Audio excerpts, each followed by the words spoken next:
Box மறைச்சு நிறுத்தி வண்டி அவர் அங்கே எடுக்க சொல்லிட்டார்.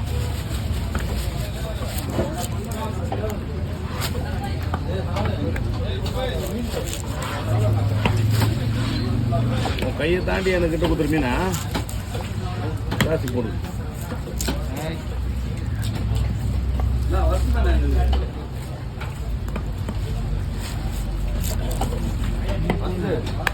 போடு போடு ஒன்று 4 பீஸ் போட்டு